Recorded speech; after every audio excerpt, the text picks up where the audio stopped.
आप सभी का steno for all YouTube channel और वेबसाइट पर बहुत बहुत स्वागत है।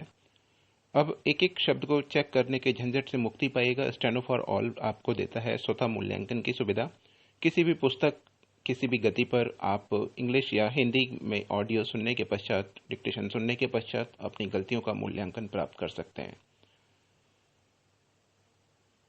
RSM SSB की तैयारी वाले छात्रों के लिए हमने एक विशेष पैकेज तैयार किया है जो कि बहुत कॉस्टली नहीं है। मैं समझता हूं कि सभी के बजट में आसानी से आ सकता है। 100 शब्द प्रति मिनट की गति के लिए सभी तैयार रहें। ये छठा डिक्टेशन है जिसको हमने संपादकीय से लिया है। सभी तैयार रहें। रेडी।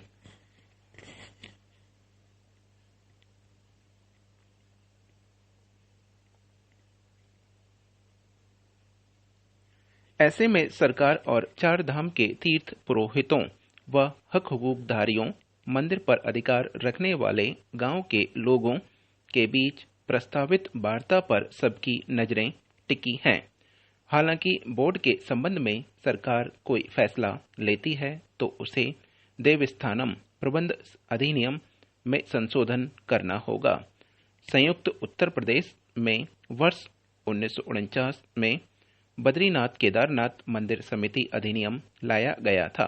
इसके तहत गठित बद्री केदार मंदिर समिति BKTC तब से बद्रीनाथ व केदारनाथ की व्यवस्थाएं देखती आ रही थी।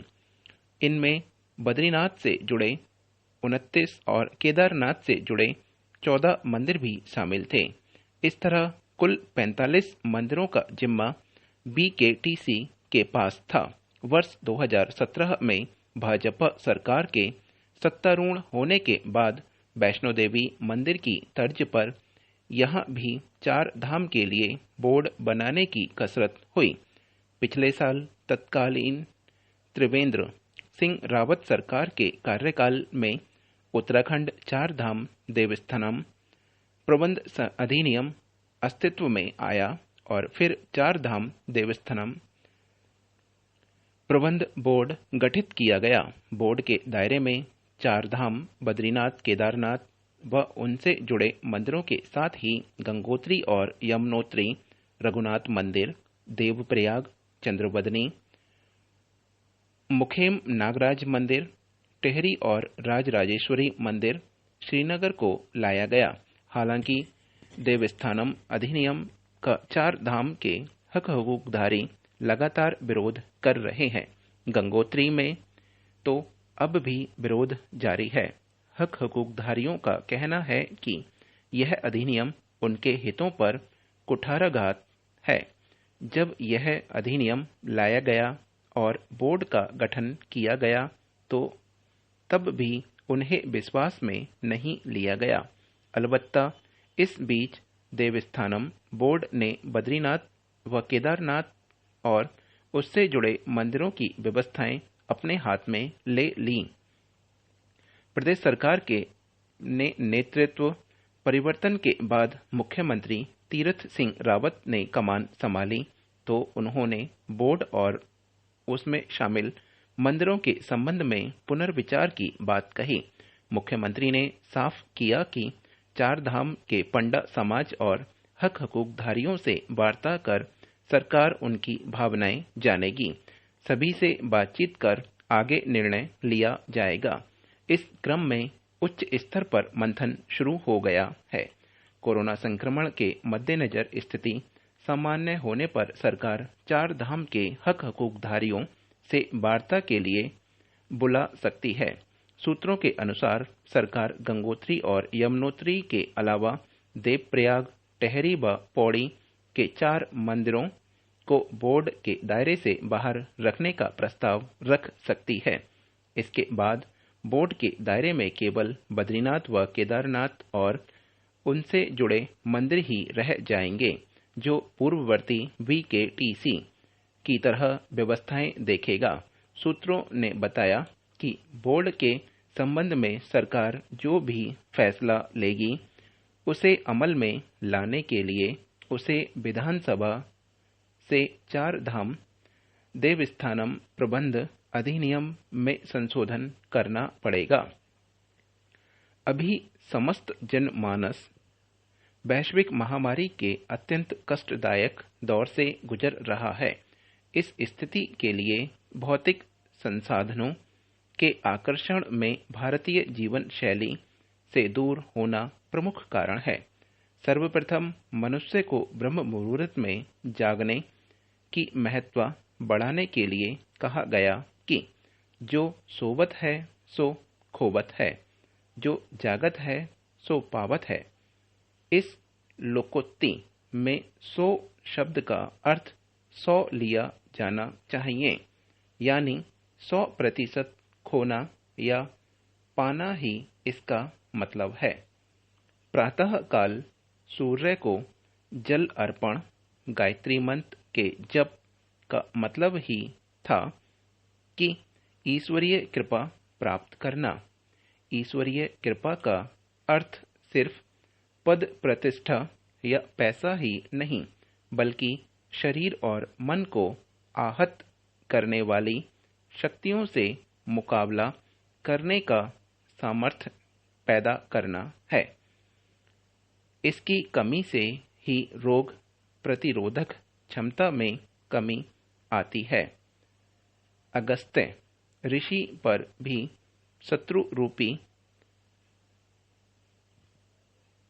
अतापी नामक दैत्य ने हमला किया था। ऋषि की हत्या के लिए खाद्य पदार्थ में छुपकर पेट में चला गया। पेट में जाते ऋषि समझ गए और फिर योग शक्ति से उसे पेट में मारना शुरू किया। अतापी नामक दैत्य चिल्लाने लगा कि माफ करिए ऋषि, मुझे प्राणदान दीजिए। इस कथा का आशय है कि प्राण शक्ति मजबूत करने के लिए योग जरूर करना चाहिए तथा हर किसी को इसके लिए समय निकालना चाहिए।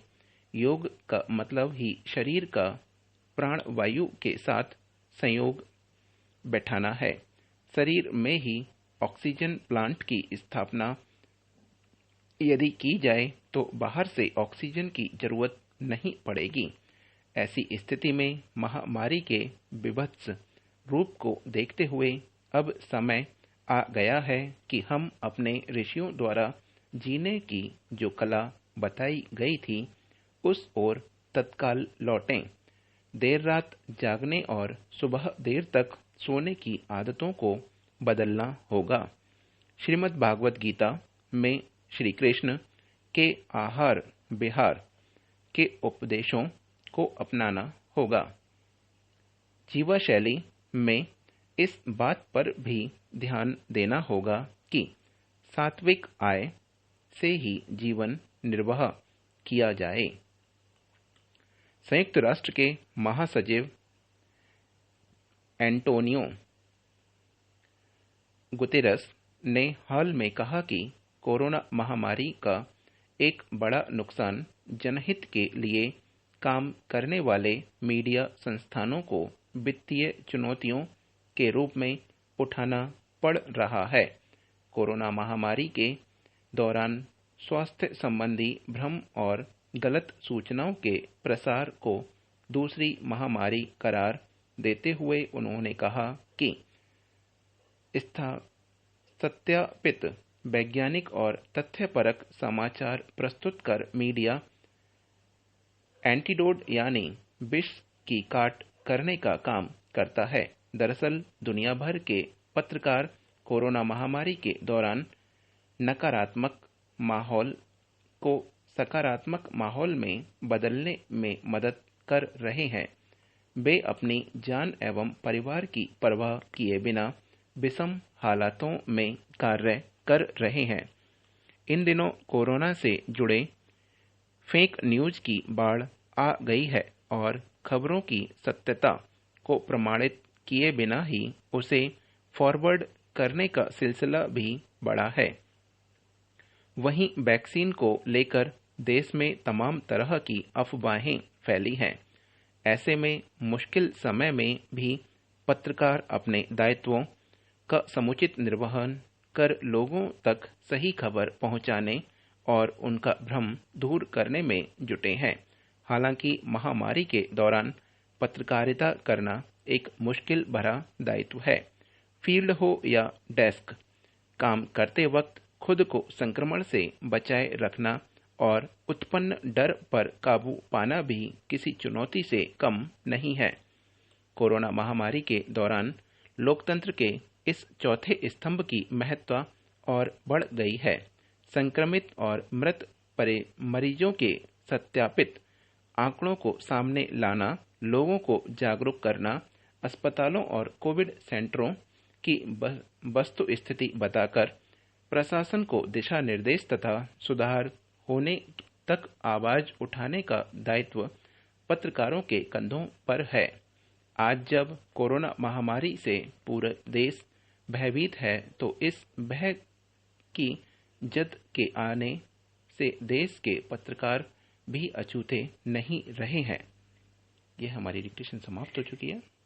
जिन्होंने पैकेज लिया हुआ है वो टाइप करके देख सकते हैं।